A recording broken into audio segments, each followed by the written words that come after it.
ना होगा, और अगर सब मिलकर कोशिश करें तो रास्ता निकल सकता है। राजू के चेहरे पर एक उम्मीद की किरण जागती है।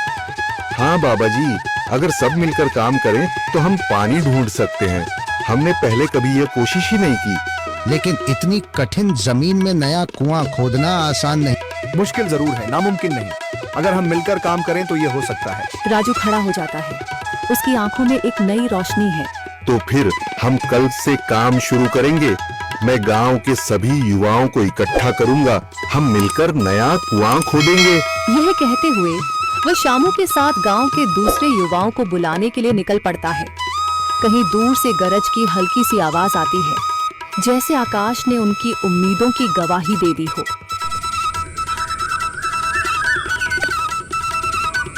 अगली सुबह राजू और शामू गांव के युवाओं को इकट्ठा करने निकल पड़े।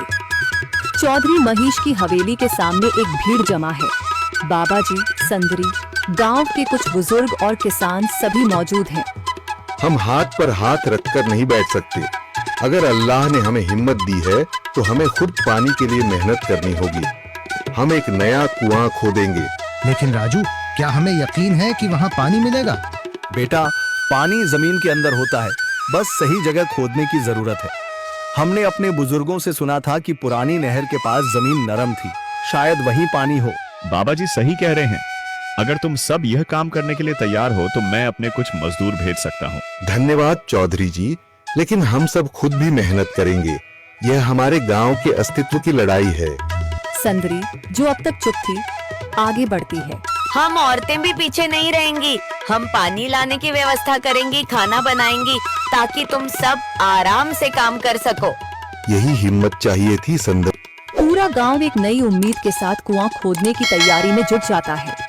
दूसरी ओर कुआं खोदने का काम शुरू हो चुका है। राजू, शामू और दूसरे युवा बेलचे चलाने लगते हैं। मिट्टी बाहर निकाली जाने लगती है। तेज गर्मी के बावजूद सब पूरी हिम्मत के साथ जुटे हुए हैं। दोपहर की तेज धूप जमीन आग की तरह तप रही है। गांव के लोग लगातार कुआं खोदने में जुटे हैं। हाथ छिलने लगे हैं, माथे से पसीना बह रहा है, मगर किसी ने हार नहीं मानी। महिलाएं पानी और सत्तू लेकर आती हैं ताकि पुरुषों को कुछ राहत मिले। हमें और गहराई तक जाना होगा। अब तक सिर्फ सूखी मिट्टी और पत्थर ही निकल रहे हैं। राजू, यह बहुत कठिन काम है। अगर हमें पानी न मिला? अल्लाह मेहनत करने वालों को कभी निराश नहीं करता बेटा।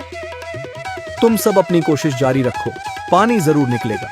हिम्मत मत हारो। अगर अब रुक गए तो फिर कभी पानी नहीं मिलेगा। सभी फिर से जोश में आकर काम में जुट जाते हैं, मगर सूरज की तपिश बढ़ती जा रही है और कई लोगों की सांसें तेज चलने लगती हैं। तभी एक तरफ से रामलाल और उसके आदमी हंसते हुए आते हैं। अरे भाई, तुम्हें लगता है कि जमीन तुम पर रहम करेगी? हाँ हाँ, ना समझ लोग, ये सब बेकार की मेहनत है। रामलाल, हमारा हौसला मत तोड़ो। अगर तुम मदद नहीं कर सकते तो कम से कम मजाक भी मत उड़ाओ। मदद? हाँ, मैं अपने कुएं का पानी बेच सकता हूँ, मगर मुफ्त में नहीं दूंगा। राजू सब अनसुना कर फिर काम में लग जाता है। शाम होने लगती है, लेकिन अभी तक पानी का नामो निशान नहीं। कुछ लोग मायूस होकर पीछे हटने लगते हैं। राजू, शायद रामलाल सही कह रहा है। यह सब बेकार है। नहीं शामू, हमें हार नहीं माननी। अगर आज हार गए तो फिर कभी हिम्मत नहीं कर पाएंगे। तभी अचानक फावड़ा किसी कठोर चीज से टकराता है। एक अजीब सी आवाज आती है। राजू चौंक कर देखता है और जल्दी जल्दी मिट्टी हटाने लगता है। अचानक एक ठंडी लहर महसूस होती है। सभी लोग दौड़कर आते हैं। जैसे जैसे मिट्टी हटती है, नीचे से गीली जमीन नजर आने लगती है। सब हैरान रह जाते हैं। सुभान अल्लाह, मैंने कहा था ना, अल्लाह हमारी मेहनत को जाया नहीं करेगा। राजू और बाकी सभी जोर लगाते हैं। कुछ ही पलों बाद अचानक मिट्टी के नीचे से पानी की एक छोटी सी धारा फूट पड़ती है। गांव वाले खुशी से चिल्ला उठते हैं। पानी पानी निकल आया। यह अल्लाह की कुदरत है रामलाल, जिस पर तुम्हें यकीन नहीं था। पूरा गांव आनंद से झूम उठता है। लोग एक दूसरे को बधाइयां देते हैं। औरतें दुआ करने लगती हैं। कुछ दिन बीत चुके हैं। गांव वाले नए कुएं से पानी भर रहे हैं, खेतों को सींच रहे हैं और जिंदगी फिर से पटरी पर लौट रही है। मगर रामलाल अब भी अपनी